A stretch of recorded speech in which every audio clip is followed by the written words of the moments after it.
Assalamualaikum warahmatullahi wabarakatuh. Good morning in Europe.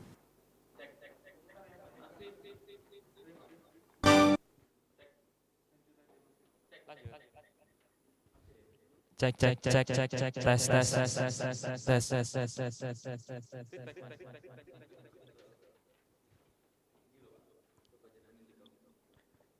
Distinguished speakers, participants, ladies and gentlemen.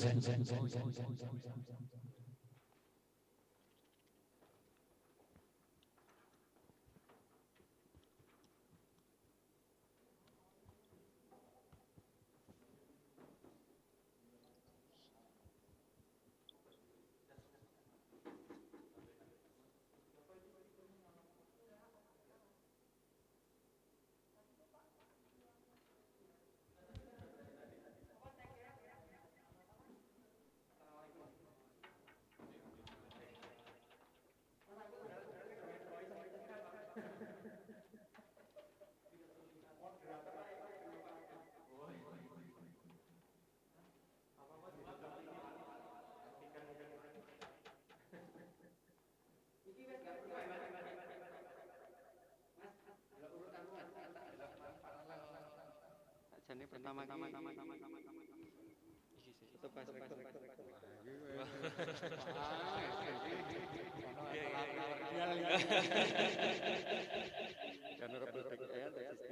speaker ya.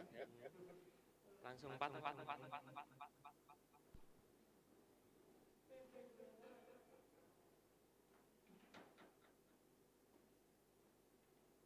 Aku anggap apa ya?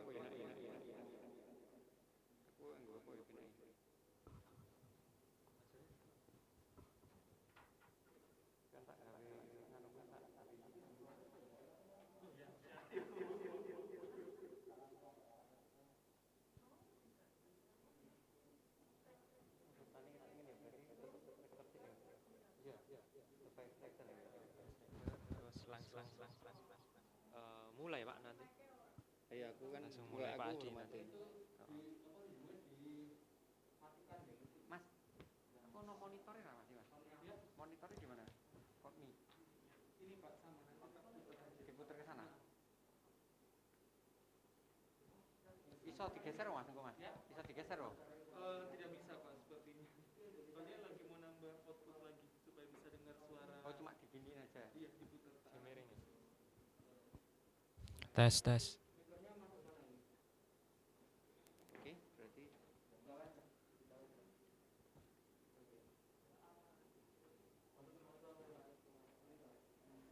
Pak Dekan, Dekan ini rasa tak hormati lah ya apa ya. Sekalian nang kene wae. Keynote Pak anu to.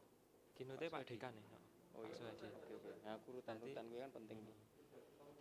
Oke. Kok cul. Oh, iki sing anu co-host Pak. Heeh. Co-host iki tak Bahkan nyebut ini ya. nyebut iki juga. Opsi Cula UMS Foto.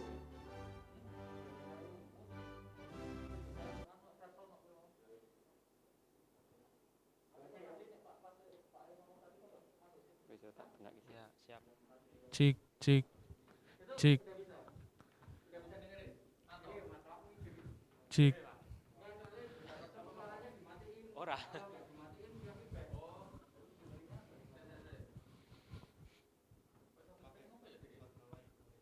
Cik.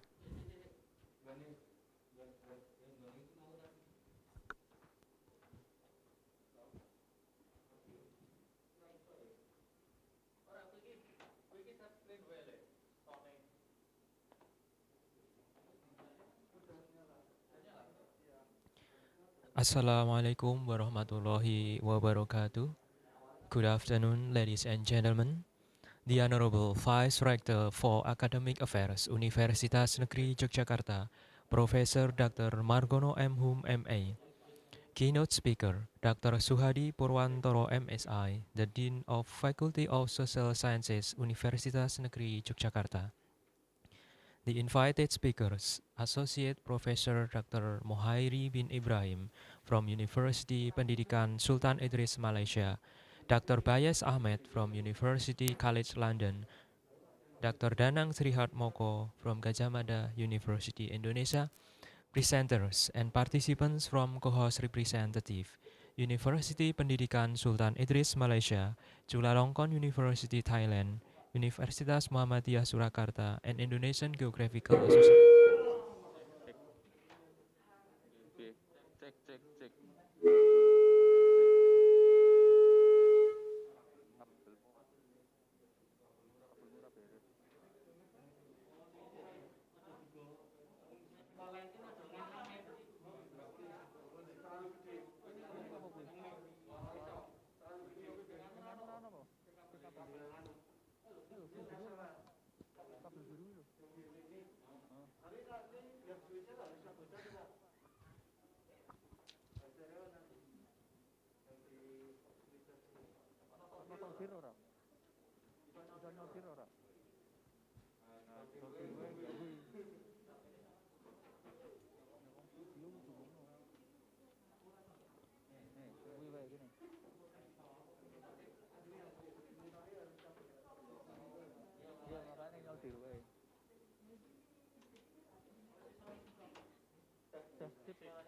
Oh ya. Ini jadi masalahnya kita belum bisa kasih suara ke sini. The Honorable Vice Rector for Academic Affairs Universitas Negeri Yogyakarta. Oh ya, sudah.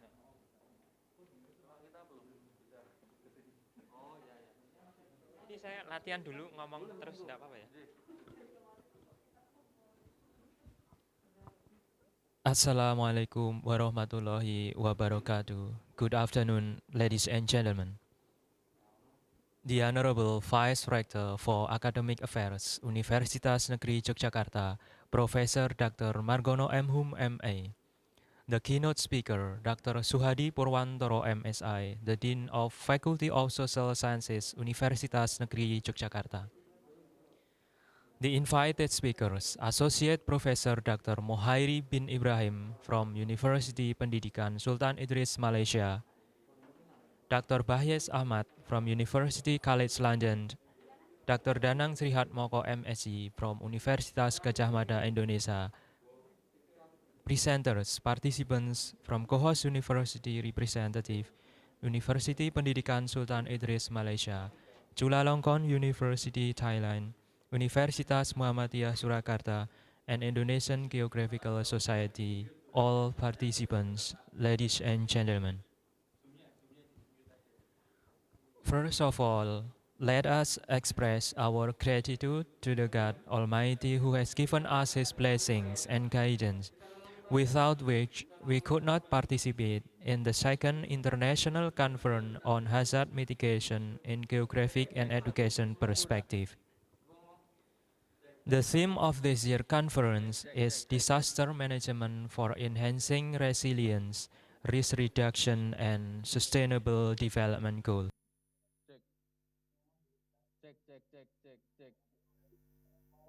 Cek. Cek 1 2 3 coba cek. Cek.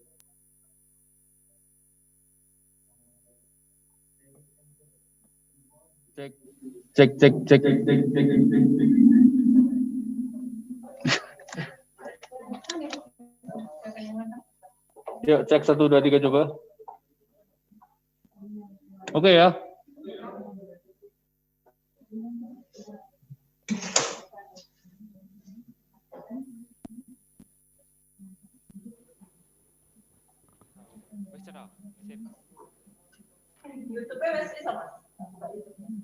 Sepertinya sudah.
Distinguished speakers, Ini saya latihan enggak masuk toh?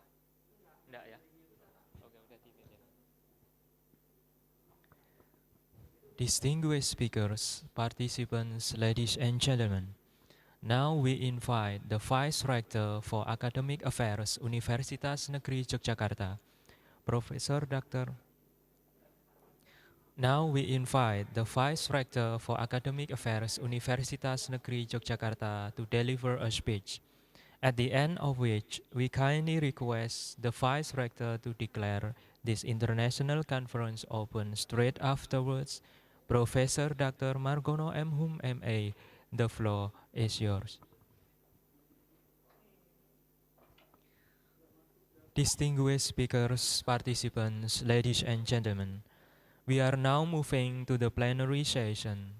The four outstanding speakers will be presenting their ideas. Dr. Suhadi Purwantoro MSI, the Dean of Faculty of Social Sciences Universitas Negeri Yogyakarta, Associate Professor Mohairi bin Ibrahim, University Pendidikan Sultan Idris Malaysia, Dr. Bayas Ahmed, University College London, Dr. Danang Srihatmoko MSc, Universitas Gadjah Mada, Indonesia. This session will be chaired by Adi Cilik Pierawan PhD. To Adi Cilik Pierawan PhD, the floor is yours.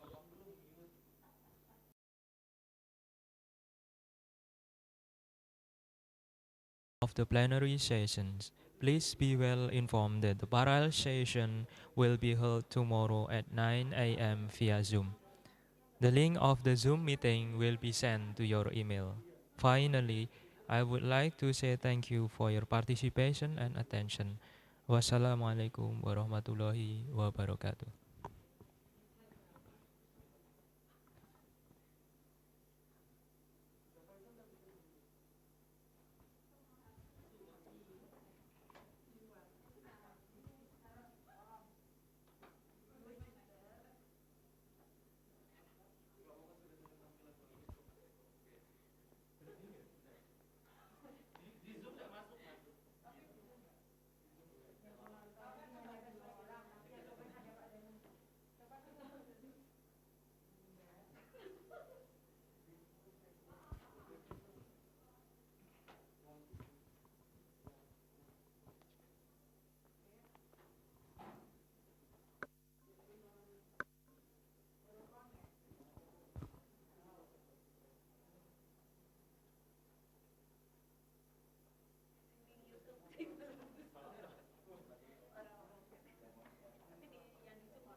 supaya partisipan bisa punya waktu buat ngetik itu ini bisa ditampilkan setelah CV semua disampaikan. Biar siap-siap ngetik.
Bisa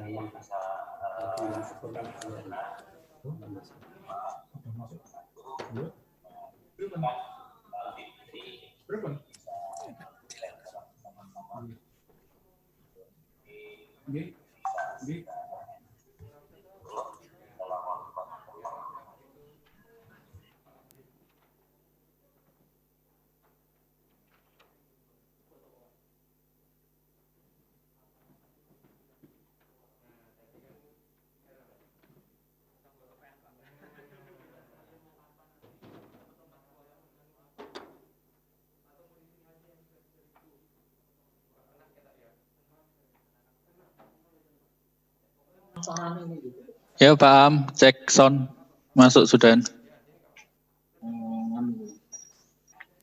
Tapi nanggung datang nanggung kita dulu ada kita orang.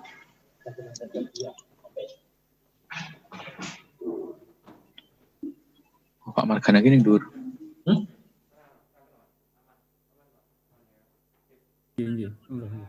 Assalamualaikum Pak Dekan. Ikan me. Ini kena anak BPK belum nasi gimana ya?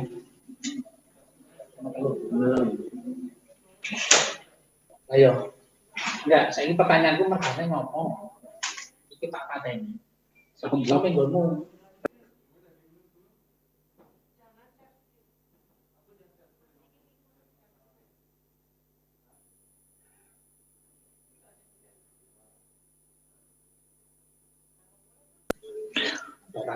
Waalaikumsalam Pak Margana sudah masuk, tinggal menunggu waktu nanti saatnya. Ini tadi suara Pak Margana, Pak WR1 sudah masuk. Terima kasih Mas Rifki. J. Kita mulai jam berapa ya Pak Dekan? Ini kita akan mulai nanti jam 3 Prof.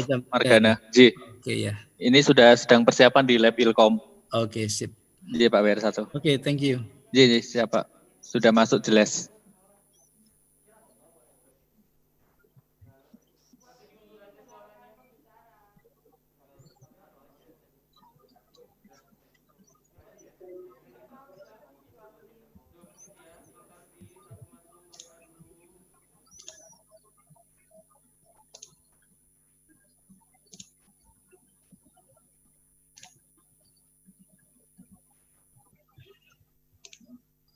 Lalu sudah join.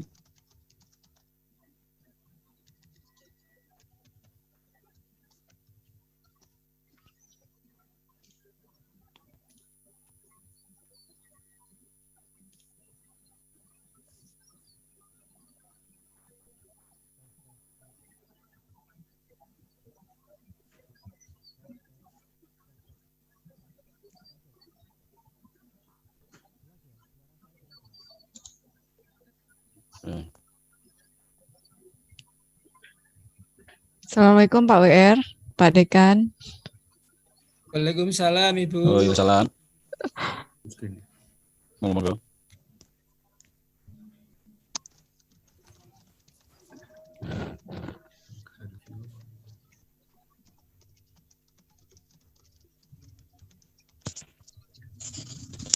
Ini aja.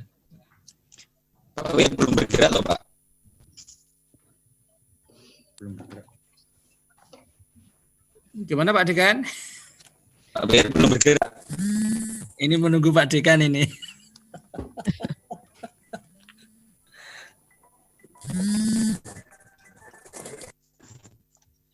Halo, kenapa mundur?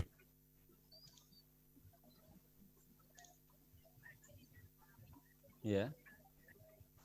Ini saya sudah gabung dengan Pak WR Bu Widi 1. Gimana? Halo. Gabung gimana maksudnya?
Assalamualaikum warahmatullahi wabarakatuh.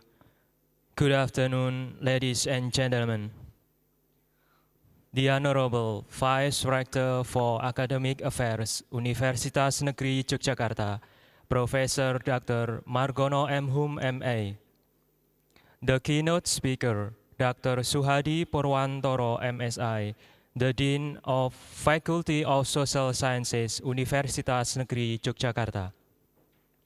The invited speakers, Associate Professor Mohairi bin Ibrahim from University Pendidikan Sultan Idris, Malaysia, Dr. Bayes Ahmed from University College London, Dr. Danang Srihat Moko, MSc from Universitas Gadjah Mada, Indonesia. Presenters, participants from co-host representative, University Pendidikan Sultan Idris, Malaysia, Chulalongkorn University, Thailand, Universitas Muhammadiyah Surakarta, Indonesian Geographical Society, all participants, ladies and gentlemen.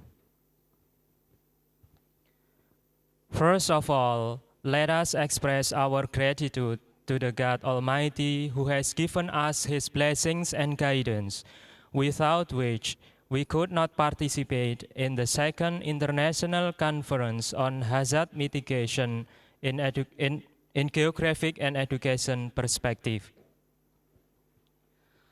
The theme of this year's conference is Disaster Management for Enhancing Resilience, Risk Reduction, and Sustainable Development Goals. This conference is organized by the Faculty of Social Sciences, Universitas Negeri Yogyakarta on September 11 to 12, 2020. Ladies and gentlemen, before we proceed to this agenda, please be silent and bow our head for a moment to have a prayer. Let's say our prayer, shall we?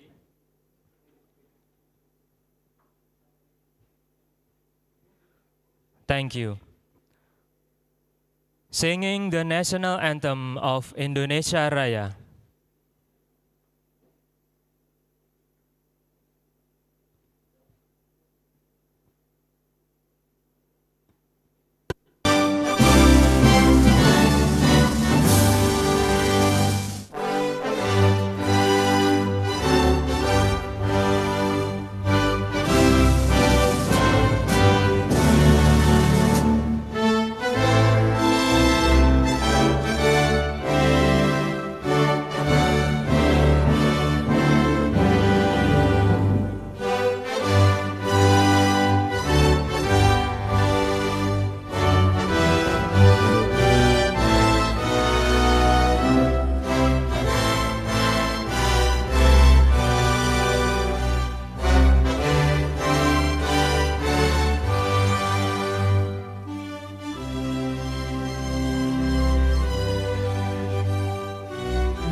Distinguished speakers, participants, ladies and gentlemen.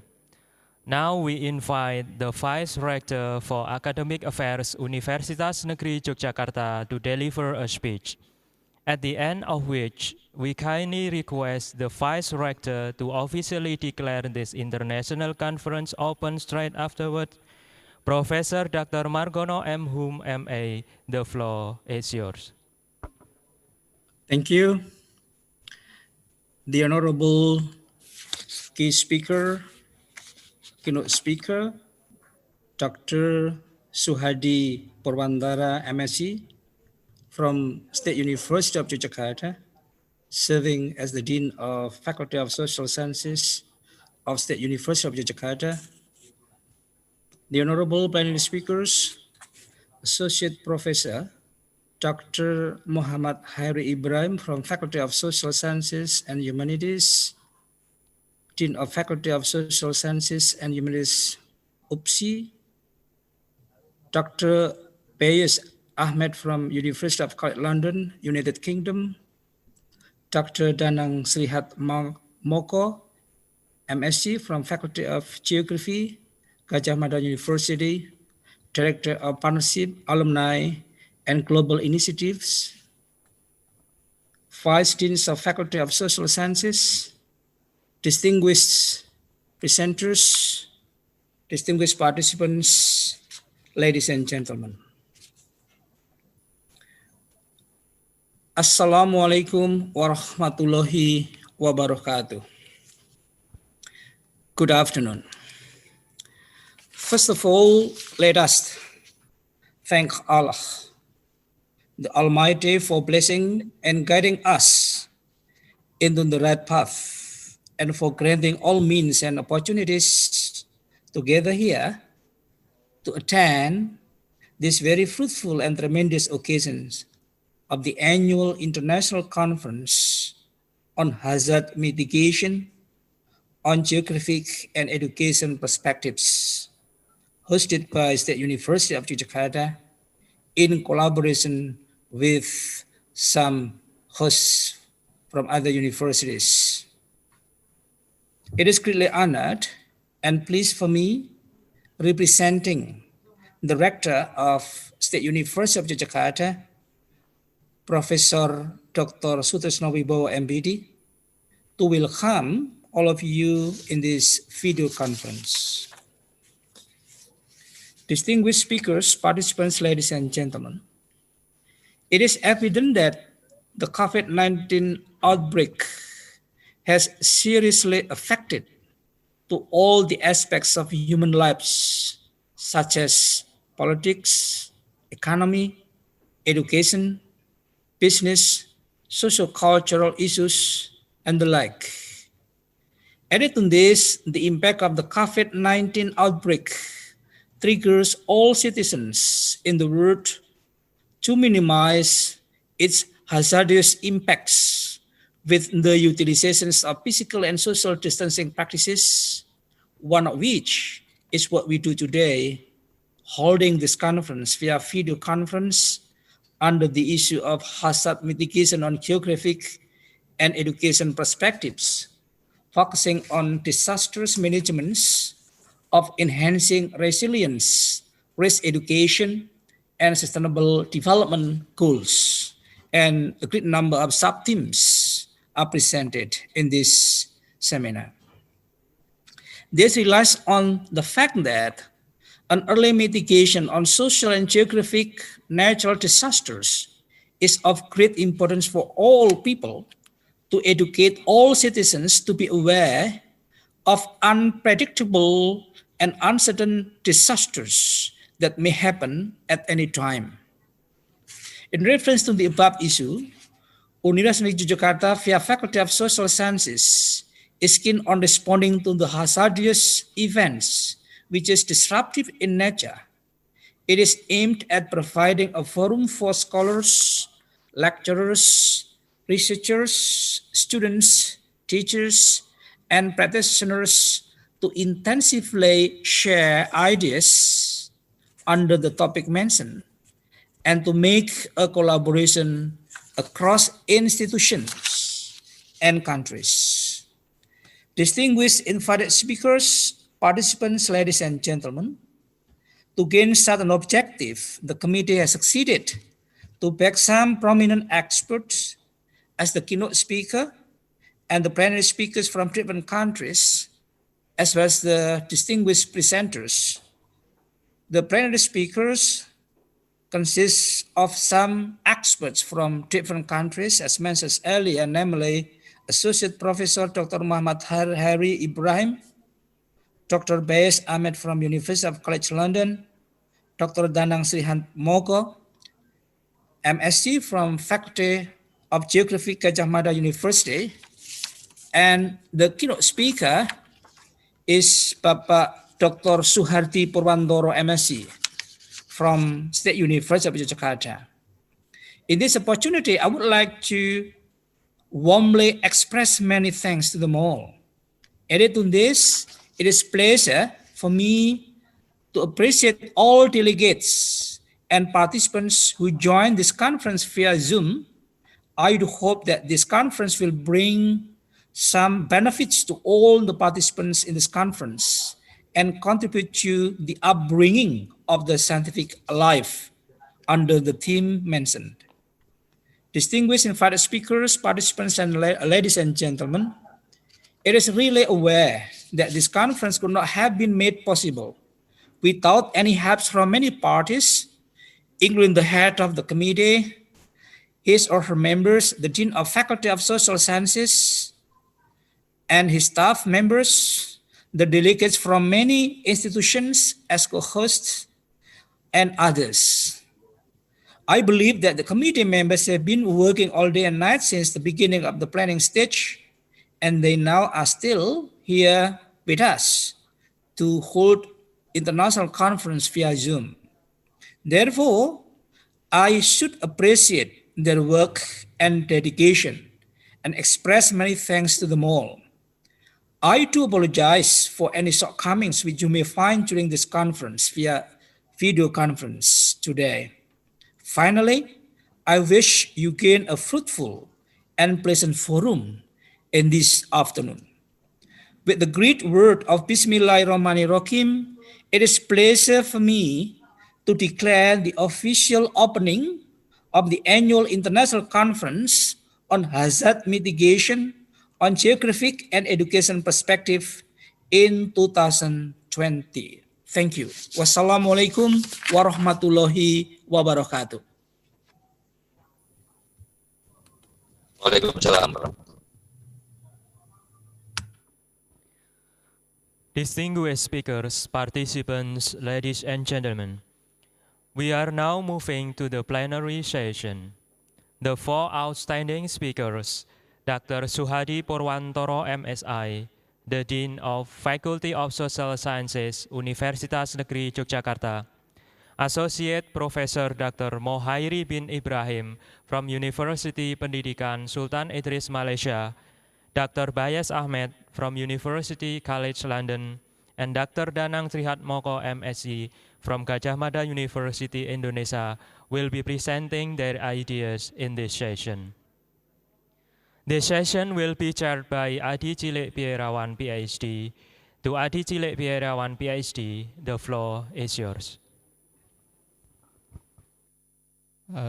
Thank you, and Assalamualaikum warahmatullahi wabarakatuh. The Honorable Vice Rector, Universitas Negeri Yogyakarta, distinguished speakers, and all distinguished participants, selamat sore, and also good morning for Dr. Bayes in UK, in London, and also good evening for Professor Hairi. And I would like to open this plenary session with some ideas and then some points that need to be pointed out. The first one is about the landscape of Indonesia. This is with the numbers of disasters that we actually what happened in Indonesia, and also I read some article that come to the conclusion that this is called hazard in paradise. It is quite interesting for academic, and also how to contribute to actually we need as academic to tackle we need to tackle this problem.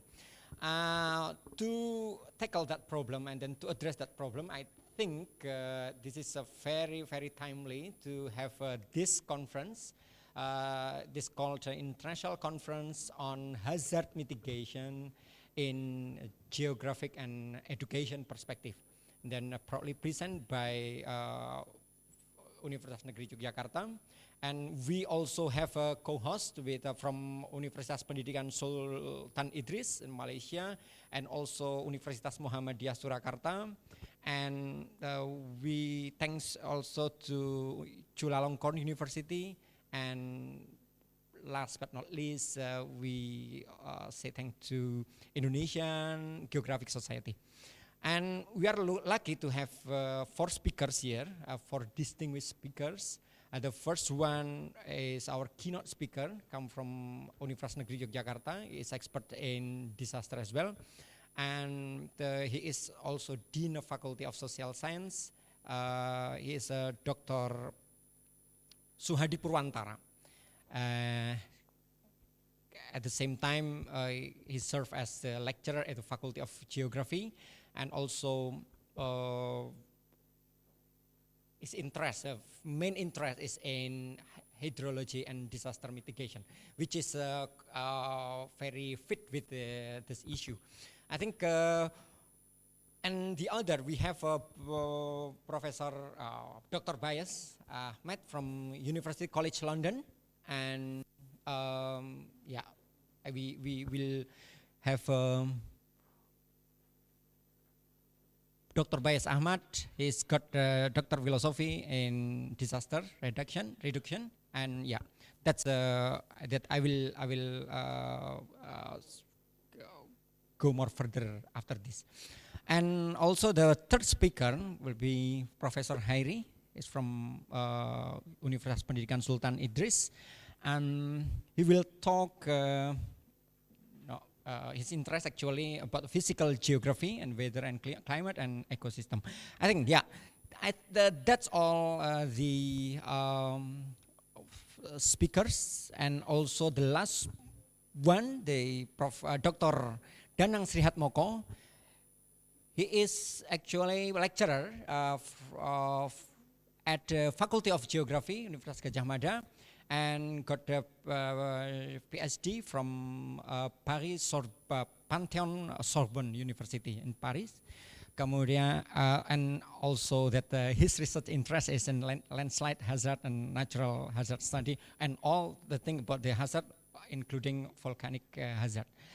That's, I think, for short introduction for all the speakers. And without further ado, I think I would like to invite Dr. Suhadi Purwantara to speak about the never stop to think about mitigation. Yeah. Yeah, please, Professor, Dr.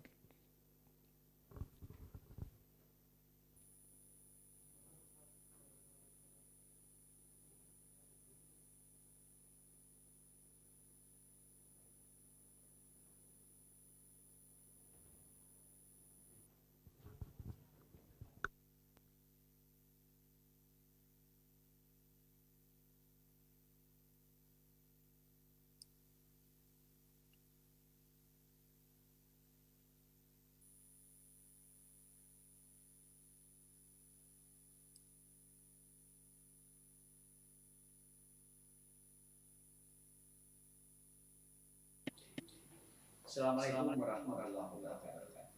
Good morning in Europe. Good afternoon in Southeast Asia. Right now, I would like to talk about mitigation.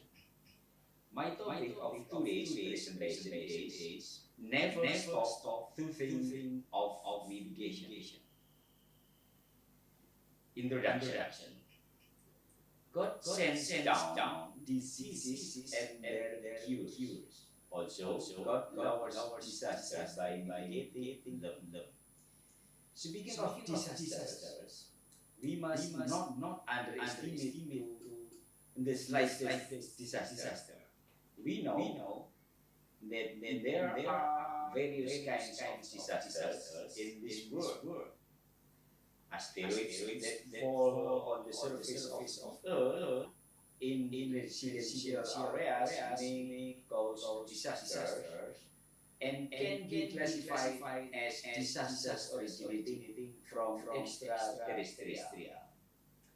In addition, there is a disaster that comes from the Earth, for example, earthquakes and volcanic eruptions. Furthermore, there are some disasters originating from outside or the Earth's face or external geodynamic processes. For example, landslides, soil erosion, land degradation. Moreover, some disasters originate from hydrometeorological sources, for example, floods and cyclone storms.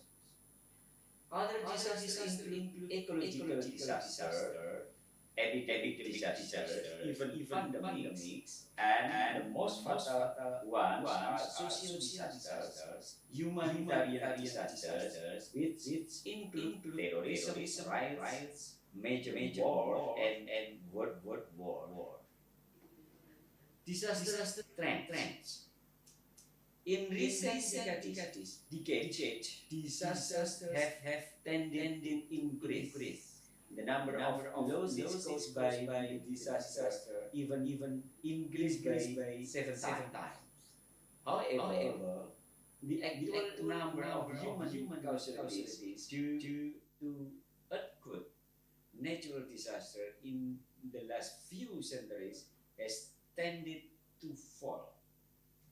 In 1556, the biggest earthquake in Shanxi, China, devastated the area of the southwest of Beijing, killing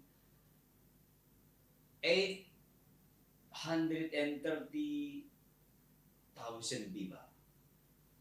The second strongest earthquake in the world was in Tangshan, China, which occurred on July 27, 1976.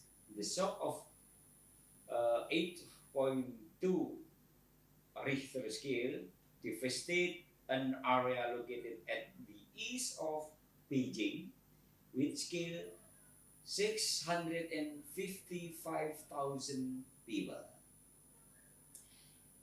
The third worst earthquake, followed by a tsunami, occurred in the 21st century in Aceh on December 26, 2004. The dead victims reached around 250,000 people. Volcanic eruptions often cause things in the area around the volcano, for example, Mount Merapi, Indonesia.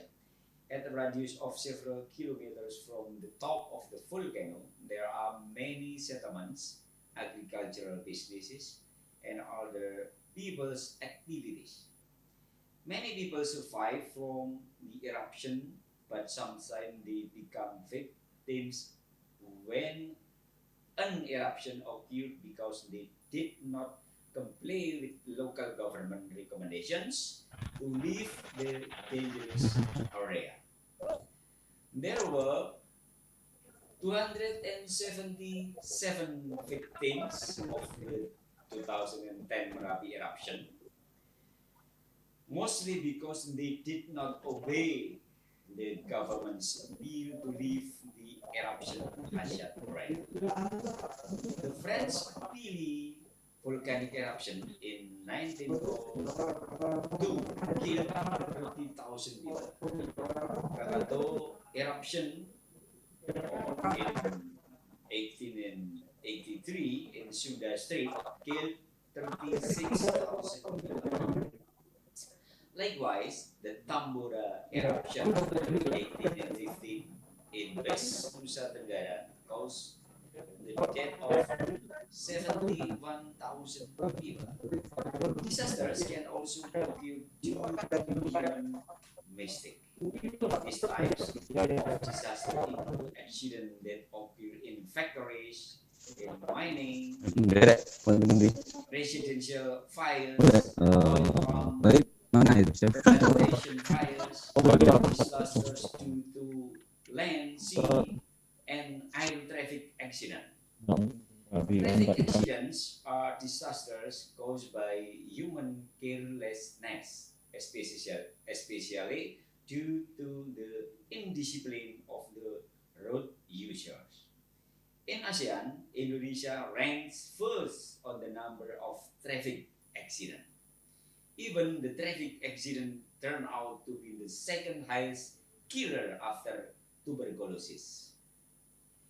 In the world, more than 1.25 million people die every year, and 90% of them is in the developing countries, including Indonesia. The number of people killed in accident in Indonesia ranges from 25,000 to 30,000 people per year.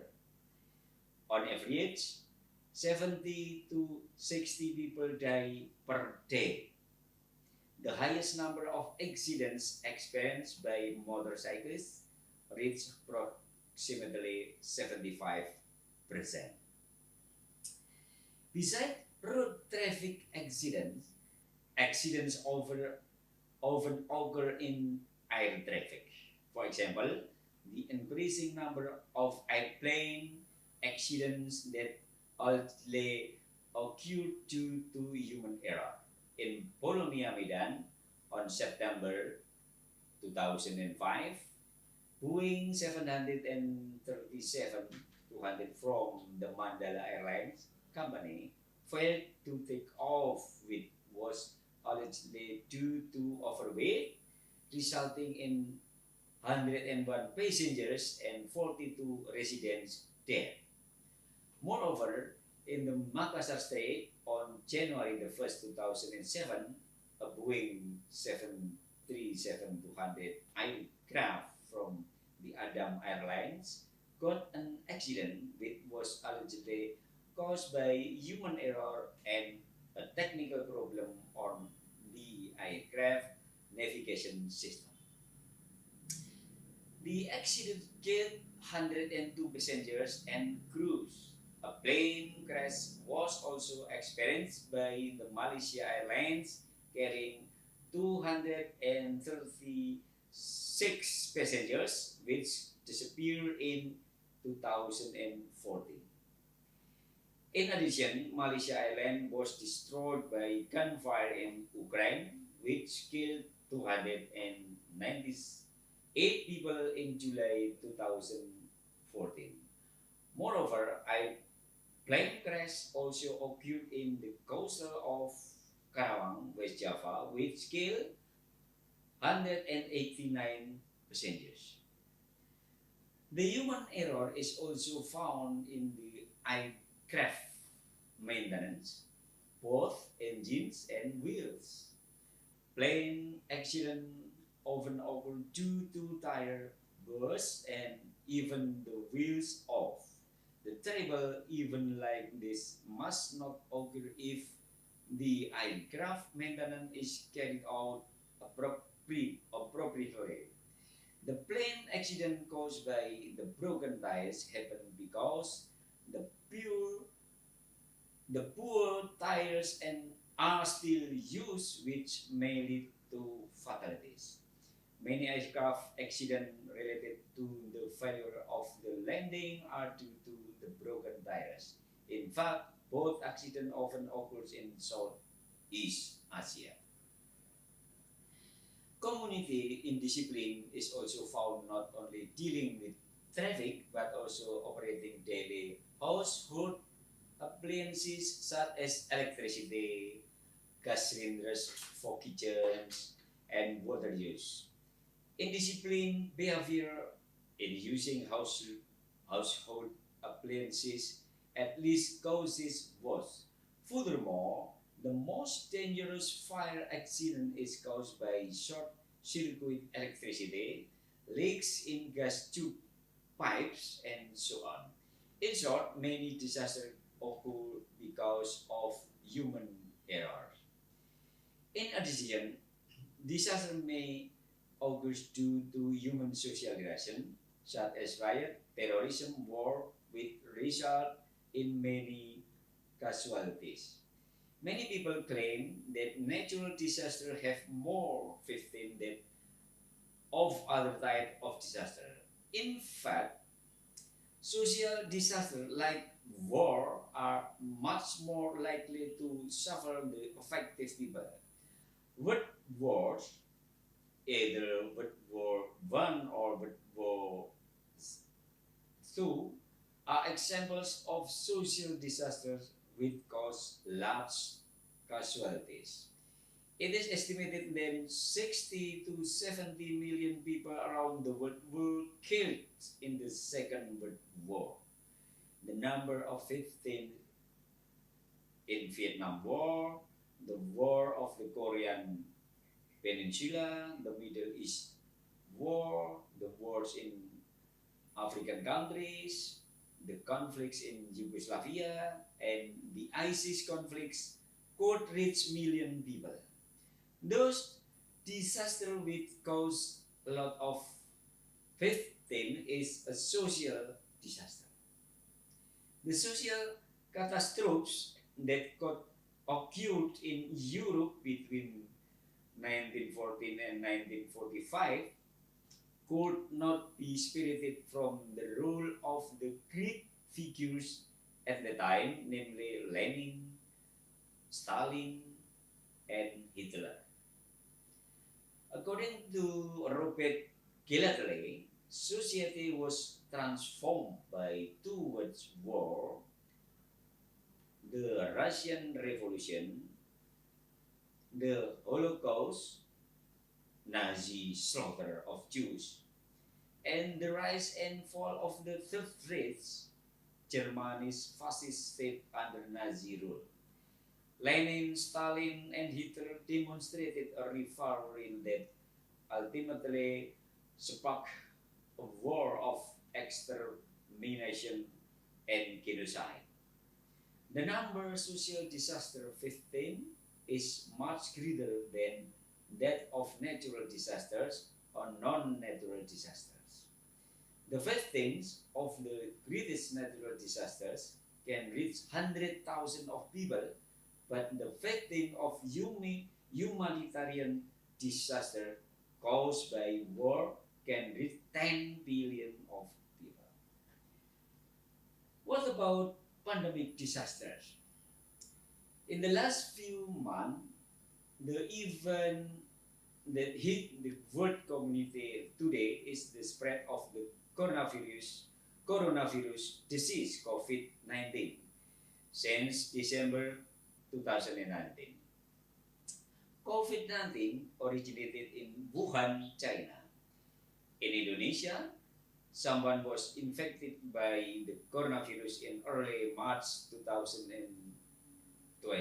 Until early September, the number of people who have been infected by COVID-19 reached more than 20 million, and those who died in the world reached more than 800,000.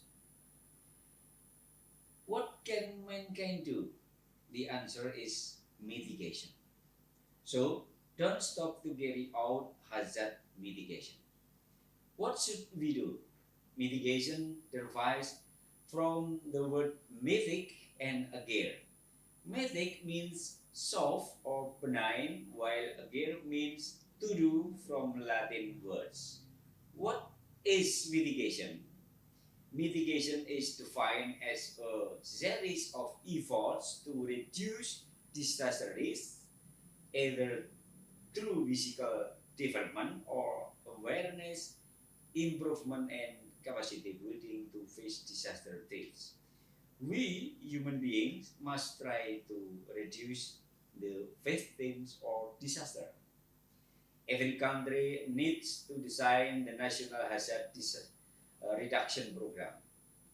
In terms of earthquake hazard, this agency has a task of studying earthquake centers, mapping earthquake areas, predicting earthquake effects, and implementing resource by disseminating information to the public about earthquake hazard. We all know that people living in the earthquake areas must build earthquake resistant houses. People must be alert when an earthquake occurs, but example hiding under a table in the event of an earthquake, taking a position in corner of room, or immediately running to an open space. How about mitigating volcanic eruption? How about mitigating landslides? What about flood mitigation? Is there any mitigation for the pandemic disease? All hazard must have a mitigation. For the past 6 months, the Ministry of Health, Indonesian Republic, has been aggressively promoting the prevention of the coronavirus COVID-19 transmission that emerged from China at the end of 2019. The recommendations from the government through the Ministry of Health via various mass media, newspaper, radio, television, have not been stopped until now. Keep your distance, wear a mask, wash your hands are good practices to prevent the transmission of the COVID-19. The essence of instructing those practices is that the government encourages people to perform a clean and healthy life. These efforts will be more satisfying if the health experts and immediately find a COVID-19 vaccine. Russia has found a vaccine while Indonesia has conducted its third vaccine trial in August. According to the President Joko Widodo, the vaccines will be produced massively at the nearest time for all Indonesian people. That is the effort to rapidly end the COVID-19 pandemic. Finally, reducing disaster victims can be realized by providing continuous disaster mitigation education. Disaster education must start from an early age. Disaster mitigation education must provide information to students about the appropriate knowledge of disaster based on the scientific rationale.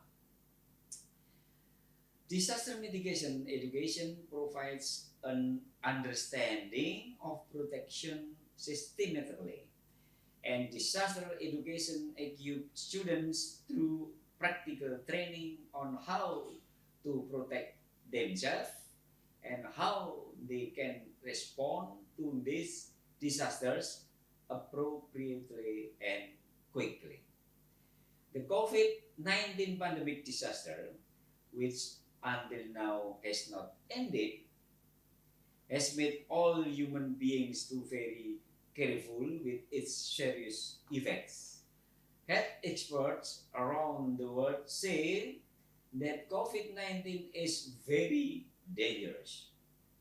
To reduce the number of casualties, let us comply with the government's recommendation.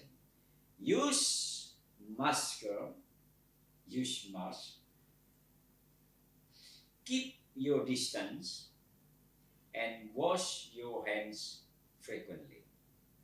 May we all survive from various disaster, various disease, and including the COVID-19. Thank you very much. Thank you very much, Dr. Suhadi.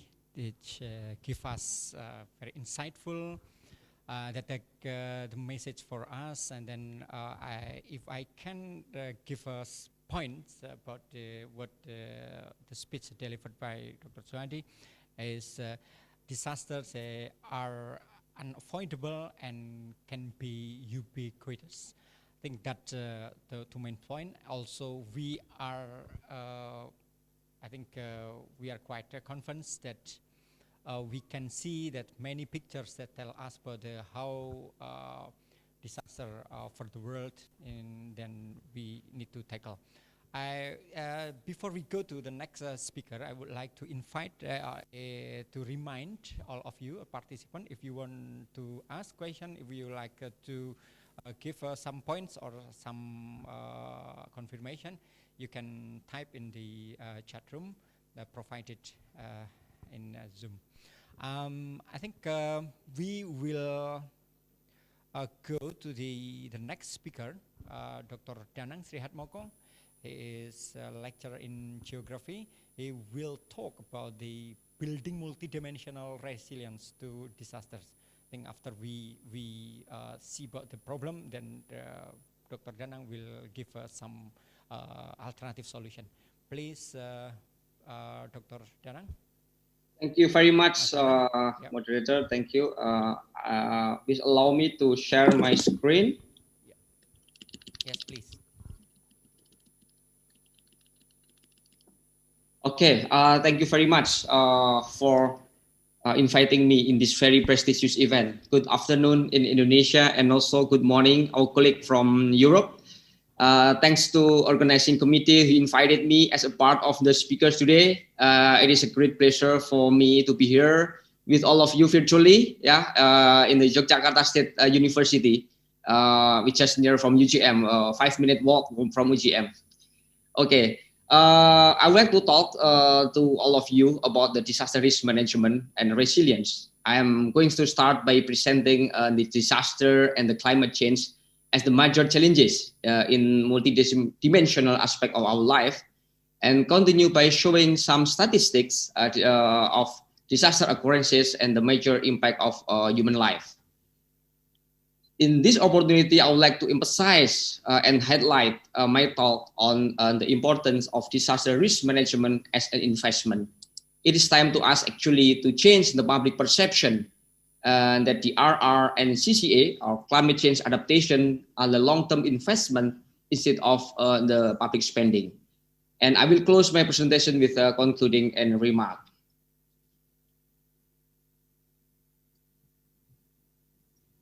So if we see the challenge now, we have now facing, as presented previously, we are now facing the pandemic COVID-19 that enforced us to stay at home.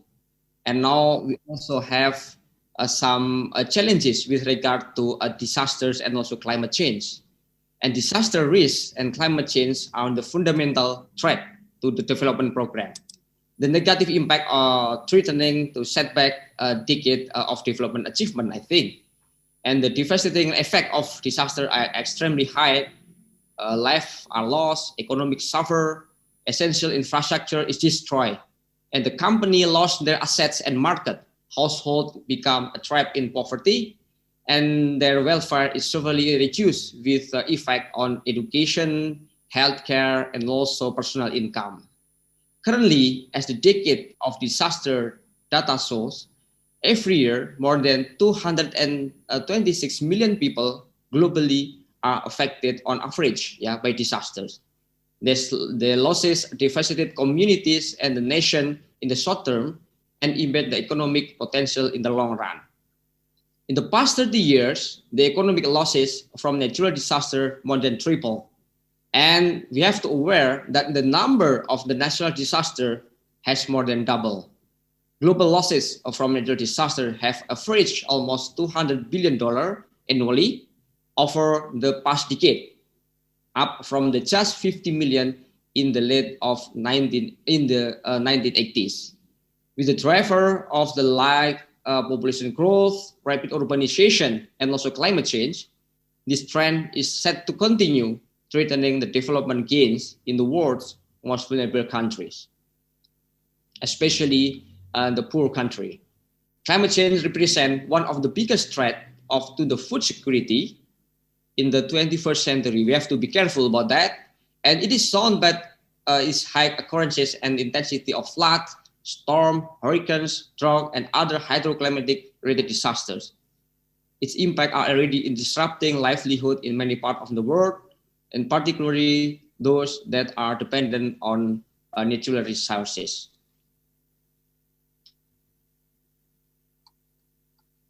In these following slides, I would like to present to you with regard to the occurrence and the impact of disaster worldwide.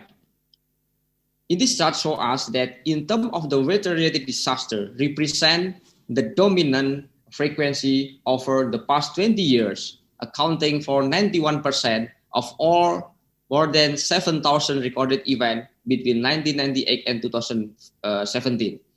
Geophysical-related disaster count only 9% in terms of occurrences, in terms of number of events. However, it is classified as very deadly disasters. In more detail, within this total, flood were most frequent. Yeah, represent 43.4% of all recorded events, followed by storm, extreme temperature, and drought and wildfire. In these slides, I would like to show you left-hand side with regard to the number of the people affected by the disaster in the period of 1998 till 2017. And in our right-hand side, I would like to present to you the death caused by the disaster in the same period. Flood affected the largest number of people, at more than 2 billion people affected, followed by the drought, which affected further 1.5 billion people in the same period. Flooding alone accounted for 43% of all weather-related disasters affecting 2 billion people. And in the same period, we compare with the earthquakes. Earthquake is classified as the most deadly disaster, count more than 700,000 loss of life over the 200-year period. Although the frequency is much lower than the hydroclimate disaster, geophysical disaster claim more human losses. Mortality rate from the weather, climate, and climatic-related disaster are decreasing in the most region, in the most cases due to the ongoing disaster risk reduction, including early warning and emergency preparedness activities. At the same time, however, the number of people affected by disaster increasing and the economic losses are rising, partially due to the changing of the nature of the weather-induced hazards from the climate change and the intensification of the development in the urbanized area. This is something what we need to pay attention to, and we are facing more challenging period in this time. So, with regard to the disaster risk management, I would like to emphasize my talk on the investment. So we have to change our mindset that disaster management is not the spending of the government budget or familial budget if we talk about the household level, but we also would like to emphasize on some example from Indonesia, some best practices that we have in Indonesia with regard to the disaster risk management in the national, regional, and the local level. So this is the example. I would like to show you this picture. Those two pictures. Left-hand side is the presidential palace in Haiti, Port-au-Prince, caused by disaster in 2010. It was a very big earthquake at that time. And the right-hand side is Montana Hotel in the same area at Port-au-Prince due to the earthquake 2010. In this following picture, I would like to visualize two extreme conditions of two different countries. First in Haiti and second in Japan. First in Haiti, at Port-au-Prince during the earthquakes in 2010. These two first photo, left-hand side, as I mentioned, the President Palace is very important place. One of the most important place in one country.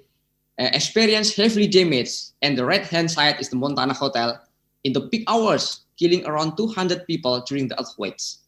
Those two pictures simply show us that destroyed buildings were not built to resist the earthquakes, and the building become the killing machine to those sheltered inside. This is very dangerous, actually.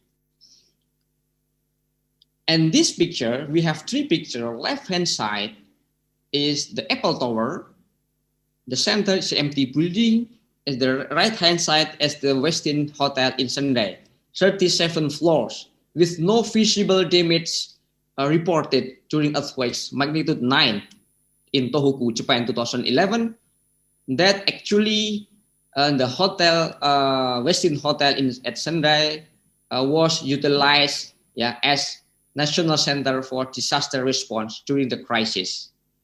The resistant building in Japan, made due to the fact that the most modern building have been built to meet the new earthquake-resistant construction standard, which were revised and adopted in 1981. It shows that unplanned development creates higher level of disaster risk, which threaten human life, infrastructural damage, and economic losses. We can see here that all infrastructure built without considering the standard of safety incorporated with the building code, for example, could even amplify the human losses. Those two examples of the building prove us the implementation of the building code are extremely important to prevent the damages and the human losses. We can consider that the adoption of the building code is an important investment to save the life. In this slide, I would like to explain with regard to the investing on disaster risk management. Investing in this risk prevention should not only improve actually the resilience of society, but also to protect the economic growth and other development achievement from being lost caused by the disaster. Investing in DRM provide multiple benefits. It helps to avoid losses when disaster strike, unlock development potential, and to produce economic, social, environmental, and ecological co-benefit. The direct and indirect benefit from investing in prevention and preparedness measures are much greater than potential costs that would be incurred without them. Access to immediate funding and technical support in aftermath of the disaster help rebuild critical infrastructure to that people, communities, and economy can bounce back better and faster. This is the classic concept of disaster management cycle. We all know that this concept divided disaster management cycle in three phases: pre-disaster, scene, and the post-disaster. The complete disaster management cycle includes the shaping of the public policy and the plan that either modify the causes of disaster or mitigate their effect on the people, property, and infrastructure. Appropriate action at all points in the cycle lead to greater preparedness, better warning, reduced vulnerability, or the prevention of disaster during the next iteration of the cycle. Pre-disaster investment phase involve activities of risk prevention, which is risk avoidance, or limit, or reduce, or mitigate, and or prepare all activities on adverse impact of natural hazards. Mitigation activities actually eliminate and reduce the probability of disaster occurrences or reduce the effect of unavoidable disasters. Mitigation measures include the building code vulnerability analysis, zoning, hazard zoning, risk zoning, and land use management, building use regulation and safety code, preventive healthcare, and public education.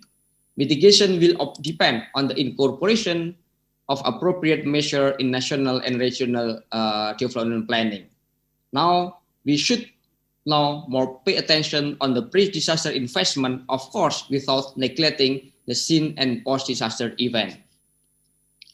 This slide just for illustrating that every dollar invested in the pre-disaster phase on reducing people's vulnerability to disaster save around $7 in economic losses during the post-disasters.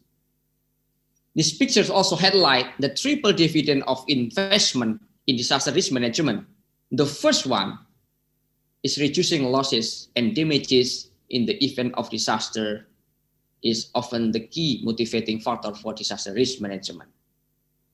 The second dividend of resilience is the development potential that is unlocked when the background risk is reduced through the DRR measures.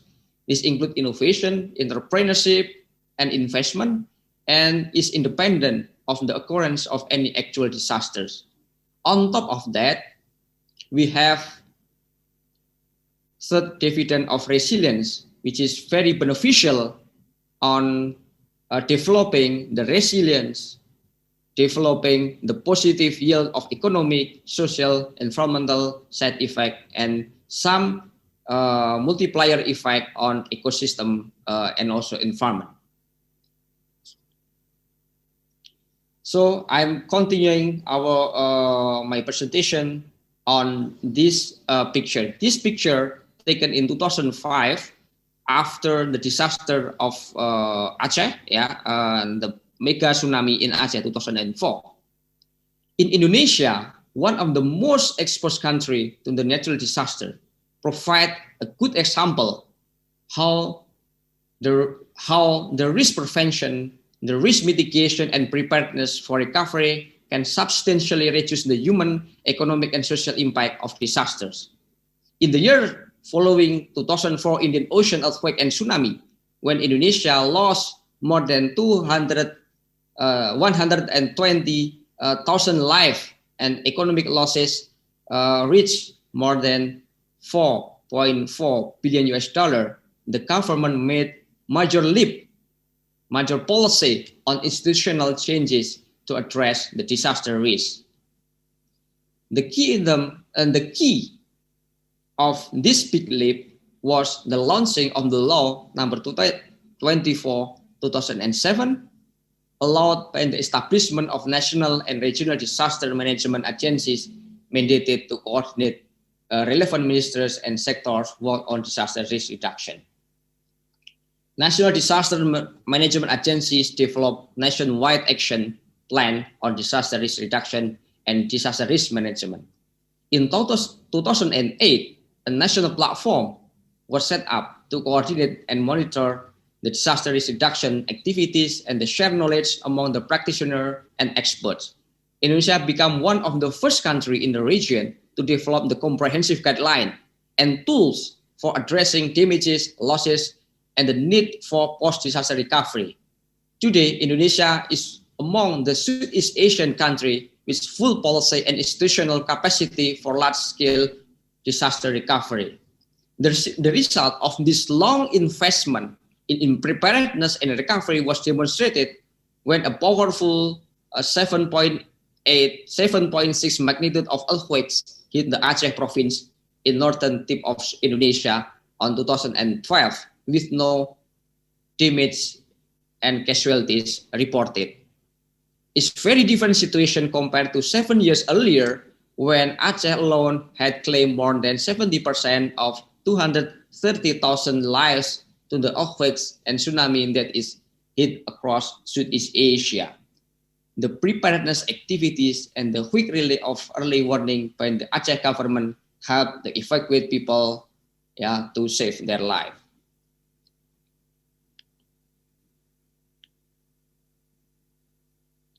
So this is the example of the implementation of education on disaster risk management. This is actually the Sekolah Siaga Bencana, one of the national program on disaster risk management. So now I would like to talk on the role of the higher education on disaster risk reduction. University play an essential role during the risk reduction strategies, preparedness, mitigation, and impact, and also emergency phase.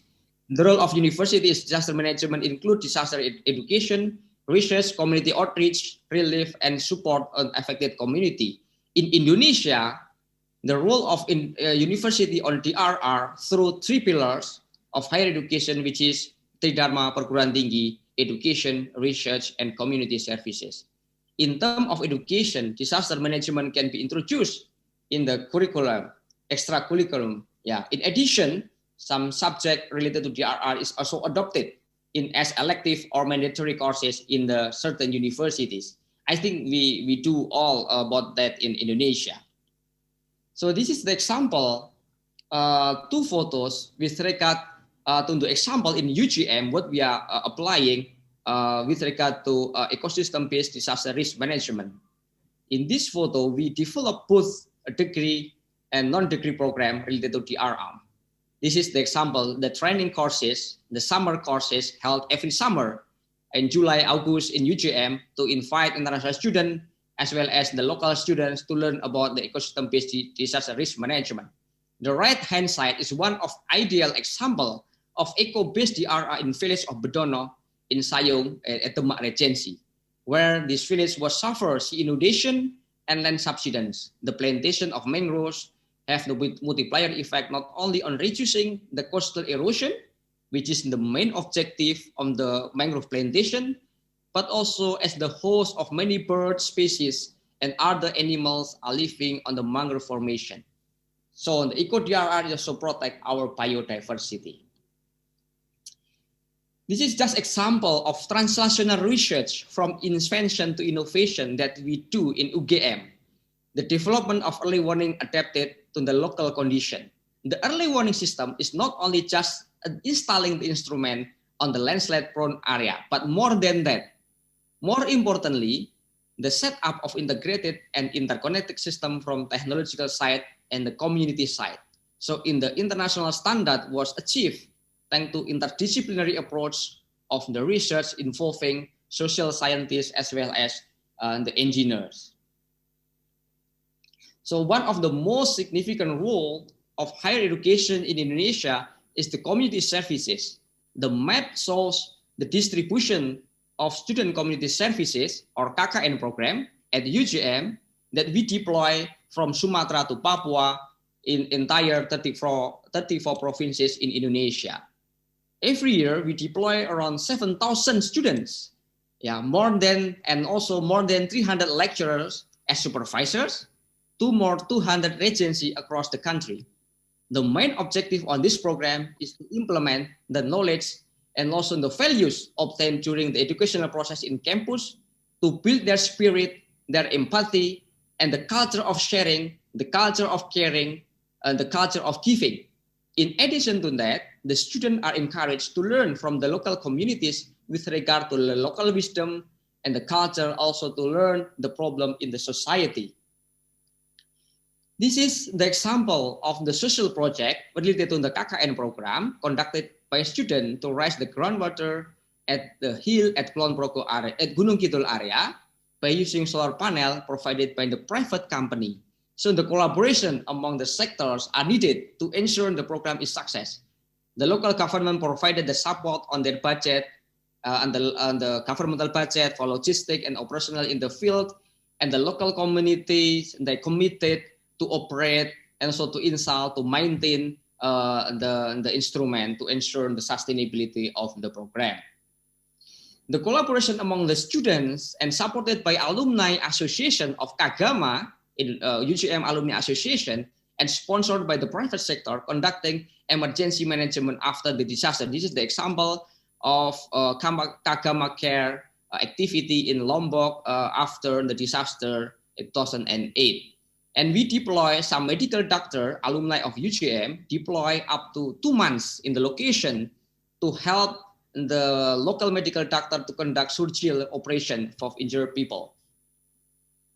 So this is actually the example on how we enhance the social capital of the local community with the principle sharing is caring. They share what they have and they get what they need among the neighbor. So what we call it Kagama Candelan. Kagama Candelan is a Javanese terminology to represent, to put something and to get something that we put in Jalan Desa, in the road of the village, that every people, every community can take and can put something that they need, that they would like to offer to the others. So, Pentaheli collaboration. This is very important for us. Collaborating among the stakeholders for DRR is very important. Governmental bodies, private sectors, academia, community, and media have to share their responsibility to enhance the adaptive capacity and to build their resilience.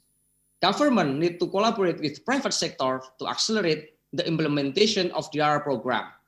Government obliges the private sector to share their certain amount of their profit to the DRR program as a CSR or as social investment.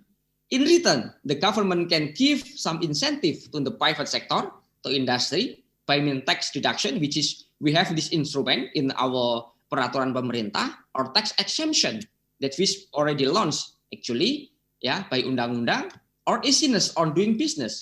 So it is impossible that all the expenses of the disaster risk management covered by the government is impossible. So we need to involve the local and also the national industry to doing so.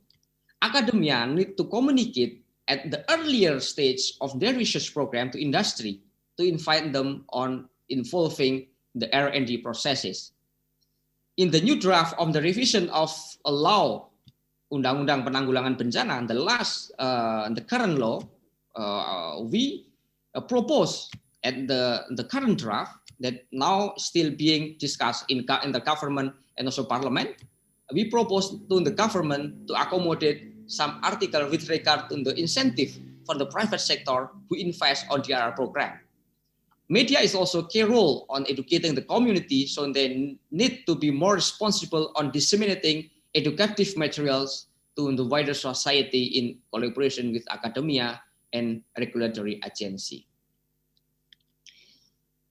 So this is the example of community-based disaster risk management, which is also very important, how we build the resilience, the awareness, and the build the culture of safety of the people, in order to understand their area, their village, and the type of the hazards that they are facing in their village.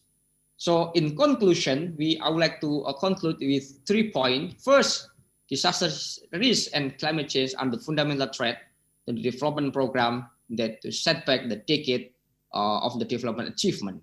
Second, with regard to the investment, investing in DRM provide multiple benefits. It helps avoid losses when disaster strike, unlock the development potential, and produce economic, social, and environmental or ecological benefit.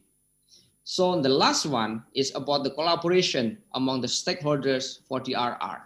So Pentahari collaboration involving governmental bodies, private sectors, academia, and community, and also as well as the media have to share their responsibility to respond the need of the society, to respond the need of the nation on the disaster risk management.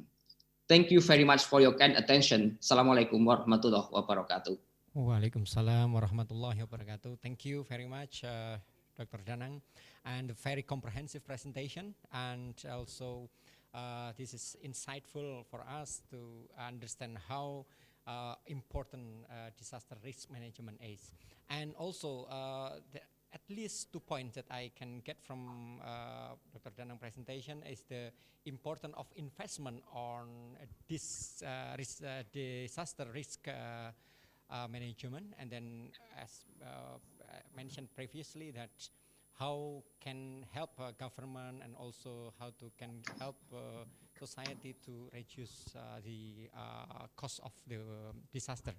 And also the second one is about the importance of collaboration with stakeholders, and then we can not only the double helix or triple helix, but we need the helix approach. And that's 2 points that I can get from Dr. Danang presentation, and also some interesting example of the project that he has done so far. Okay, and thank you again, Dr. Danang. And after this, we will go to the third speaker, would be Professor Muhammad Hairi Ibrahim. He will talk about the more experiences on the disaster adaptation perspective and enhancing resilience towards sustainable development goals. I think because one of his interests is about the sustainable SDGs, and he will, I think, will relate the issue of disaster and also how to be resilient into more resilient society to achieve the sustainable development goals. I think, hello, Prof. Hairi. Halo. Assalamualaikum. Ya, halo. Assalamualaikum. Ya. Waalaikumsalam warahmatullahi wabarakatuh. Prof. Hairi. Good evening. Now in Indonesia evening, right? Oh, sorry. Sorry. Sorry. Afternoon, everyone. Late afternoon. Okay. Afternoon. You can see my slide. Yeah. Just testing. Sure. Okay. Thanks for our chairman for today, and then thanks Prof. Suhadi, Dean of Faculty. Also, before I forgot, is for your rector, especially UNY rector. Also, for you are welcome to Dr. Danang. I don't know. Nice to meet you, because last time, I think last year, I stay in UGM around 2 months for 2 months in Faculty of Geography with Prof. Aris Marfai. Nice to meet you. Because I have sponsored by my faculty as international attachment program for lecturer. I also meet Prof. Bakuni also. Thank you very much. On December, I think on December, for Prof. Aris will having a keynote in our faculty. As a team now, I also meet before this Dr. Bayes Ahmed. I think last year as also a keynote in UNY. Nice to meet everyone as a keynote for today. This is my first page for my slide today. Excuse me, Prof. Hairi, can you activate your video? Yes. Yeah. Thank you. You can see my slide. Hello. Only slide, but not video. Your I think, or you prefer to? I can control. You can see. Yeah. Okay. Yeah. So. Okay. My topic today: experience disaster adaptation perspective and enhancing resilience towards SDGs, Sustainable Development Goals. This is my topic today. I think everyone can see and can understand the flow. And then my flow for today is a simple introduction. I think everyone already showed their introduction, experience, disaster, and then the type of disaster: natural disaster, man-made disaster, perspective disaster, and SDGs. And the last one is conclusion. And then for the introduction, I think everyone know about the world urban population, because this is very important, everyone to know, because the disaster will impact especially the urban area. I think I don't want to highlight more because we have a limited time. And then this is Malaysian experience, what I call Bah Kuneng 2014. I think this is the big disaster coming to Malaysia. I think the big experience in Malaysia. And then I think I would like to show like short documentary about disaster experience. Maybe everyone can look up what happened in Malaysia, especially in North Peninsula Malaysia. This is we call the state is Kelantan. I think the South Thailand. The impact of the flood disaster that time 2014. We call Bah Kuneng. Why Bah Kuneng? Because all the water of the flood is yellow. This is the situation how the flood happened in some village area.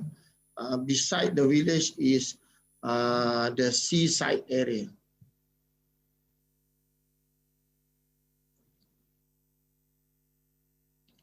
We can see all the houses impact and see what happened. All the road.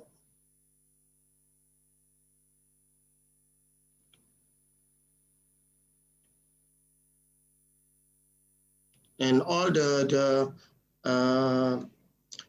short documentary like for the disaster come from the get from the helicopter. We can see the impact.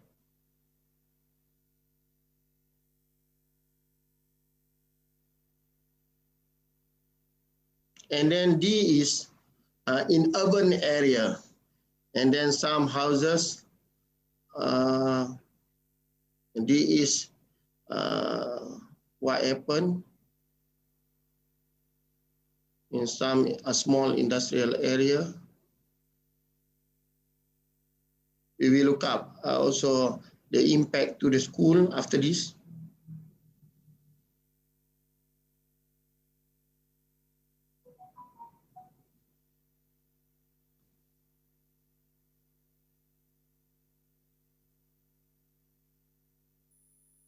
Now we see the impact from one of the boat.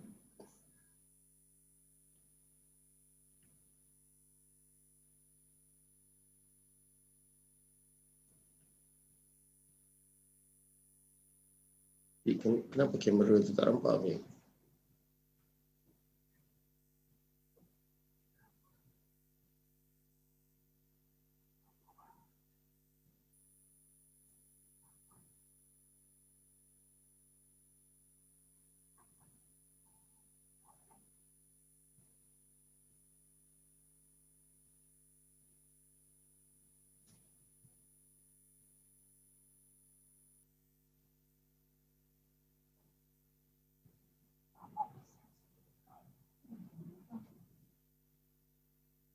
We can see how the big impact from the flood.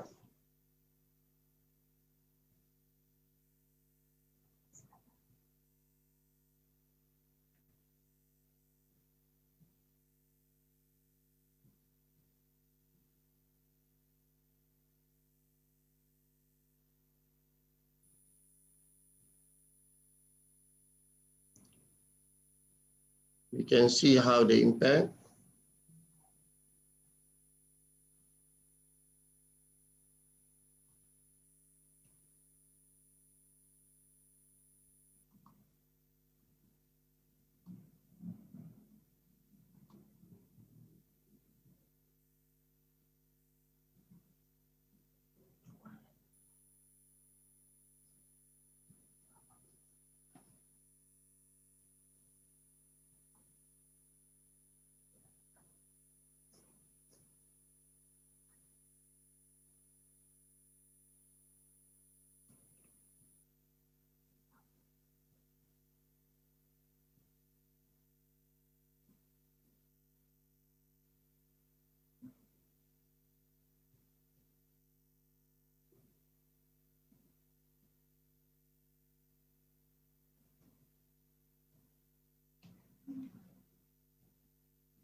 Yes, we can see the social impact.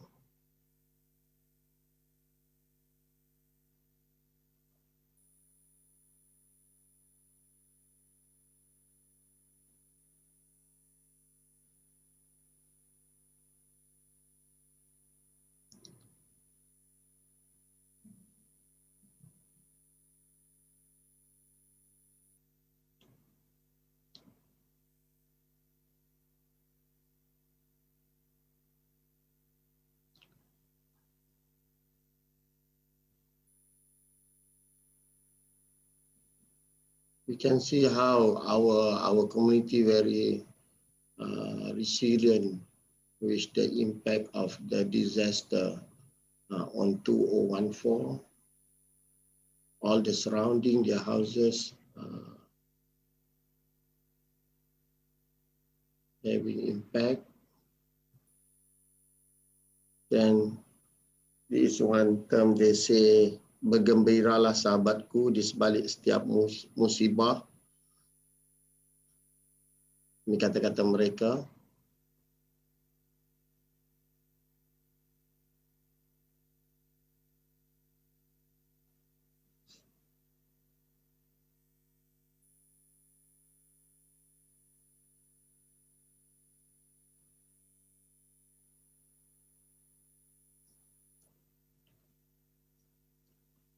Okay. From the short documentary about big disaster experience from Malaysia in North Peninsula 2014 having a big disaster. Wait a few minutes.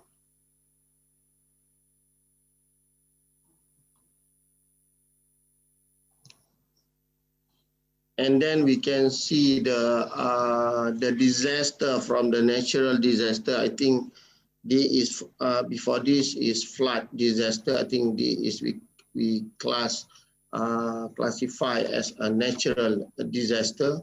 I think I don't want to highlight about tsunamis and earthquake. I think everyone know, and Indonesia having a lot of experience in tsunamis and earthquake, also volcanic eruption.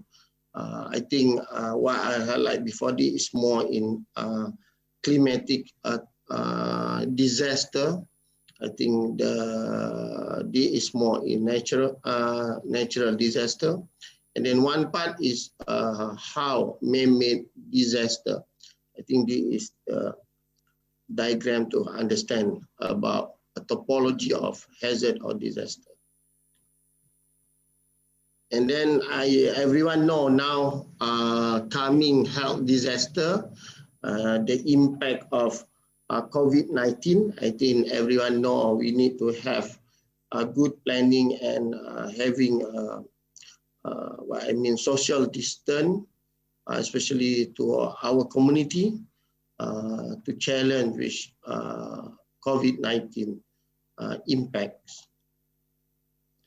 I think everyone know about the impact in all the country in the world. Very important how we can educate our people to challenges with the virus of COVID-19. And then I think about the man-made impact for disaster. I think in Malaysia, we have one experience about air pollution. I think last year on 17 March in Johor Bahru, I think the impact of the air pollution giving to some area in Pasir Gudang, Johor. Then also we giving impact to the schools surrounding the Sungai Kim Pasir Gudang, Johor. I think this is the evidence, the impact of methanol, also the impact of hydrogen chloride, also the impact of adrenaline, the impact to the nearest school in Malaysia. The impact overall is the giving impact for 13 schools close surrounding the river, and then having air pollution to the public, especially they having impact about asthma. I think this is the impact.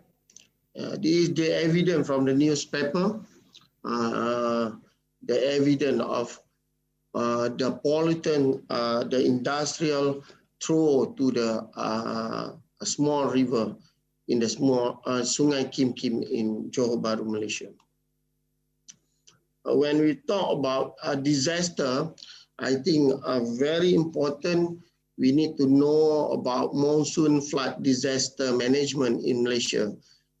Maybe I don't want to highlight about how the climate change impact everyone, but however, the big issue we need to alert is about monsoon flood, especially November to early January in Malaysia.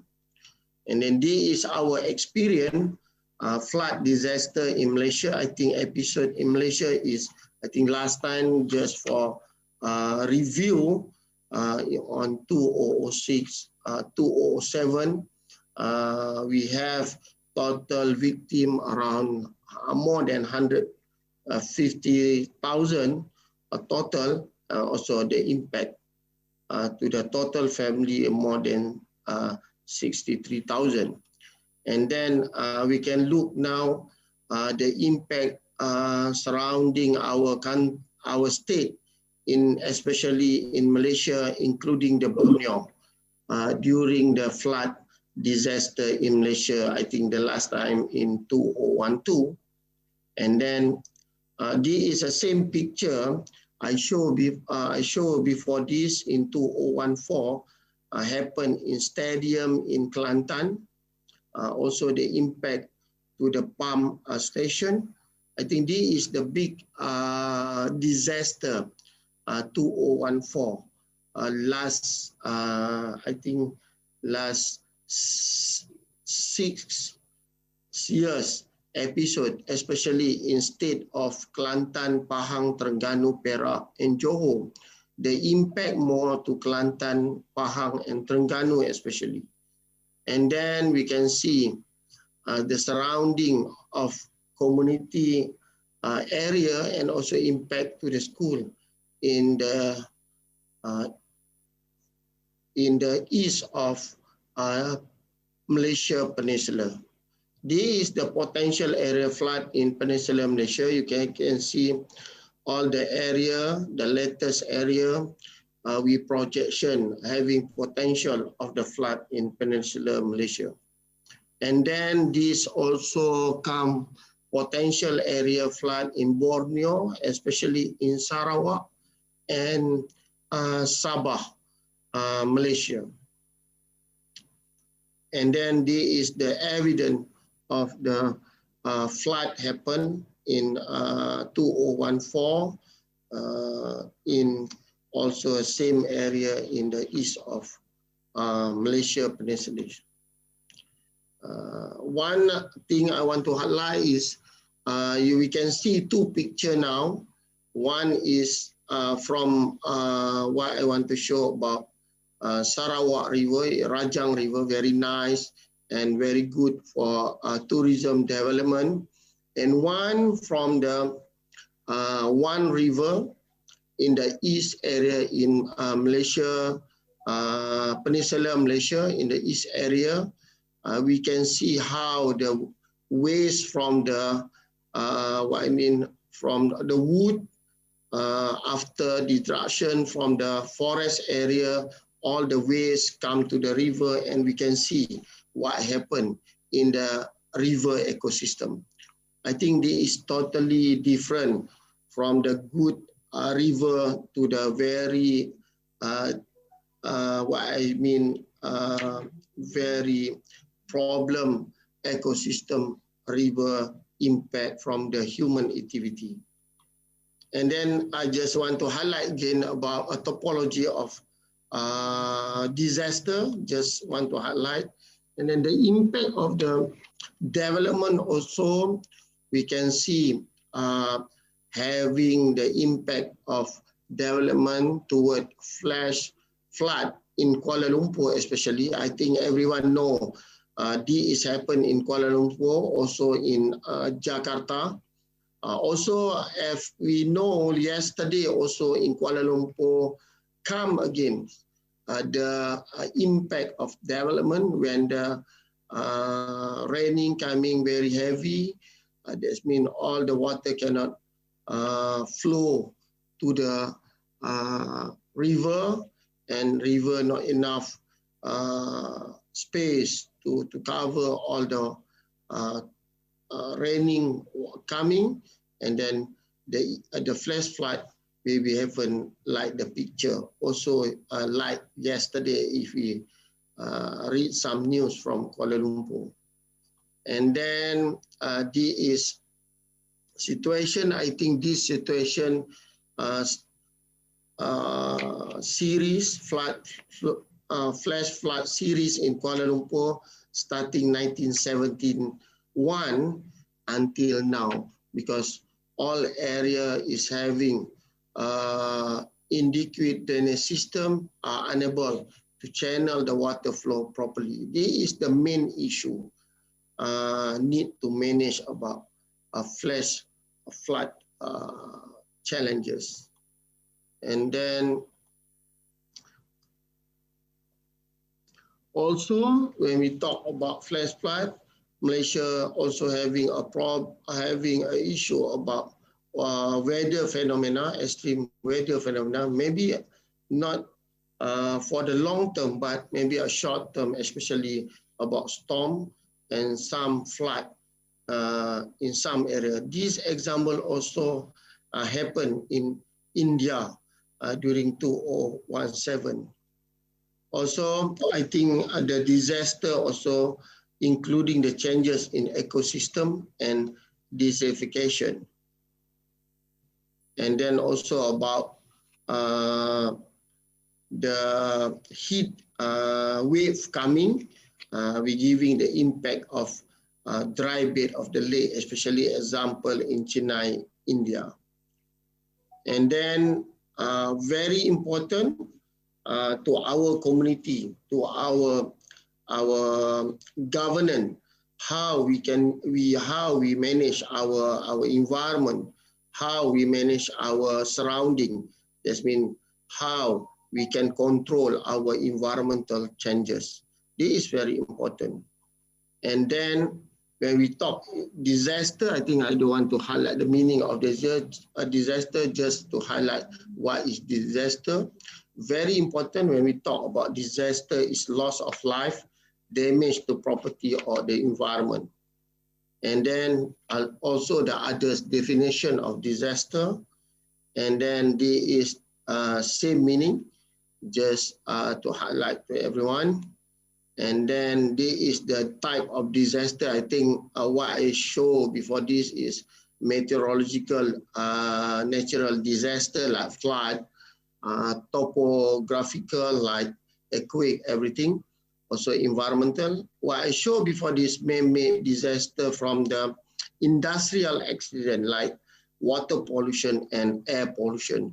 These two relate also about technological, also security related. And then this is the diagram about a topology of hazard. Before this I show for everyone. I think this is disaster affecting in the world. I think everyone know about this. I think also Professor Hadi also already highlight about all the disaster infection in the world from their keynote before this. And then this is our challenges now. What is a resilient city? Because we know everyone when the people increase in the city, the changes in the city, a resilient city is prepared to absorb and recover from any shock of stress while maintaining its essential function, structures, and identify to well adapting and traveling in the face of continual changes. Building resilience required to identify and assessing hazard risk, reducing vulnerability and expose, and lastly, increasing resilient adaptive capacity and emergency preparedness. This is very important to our city. And then this is the situation in our world, how the city become more vulnerable to natural disaster and to the effect of climate change. And many urban and peri-urban communities are highly exposed to food insecurity and poverty. I think this is very important. We need to look up, and we need more study, and then we need more understanding about situation in urban city. When we talk about SDGs, 2030. In Indonesia, we call pembangunan keterlanjutan 2030. We have 17 pillars. I think everyone know about this, how we can link our adaptation, our destructive alternative to use sustainable development to mitigate the disaster. One thing we can see the pictures how in Hong Kong they're having a clean river. When we compare like my picture before this is using SDGs approach in one of river in Hong Kong.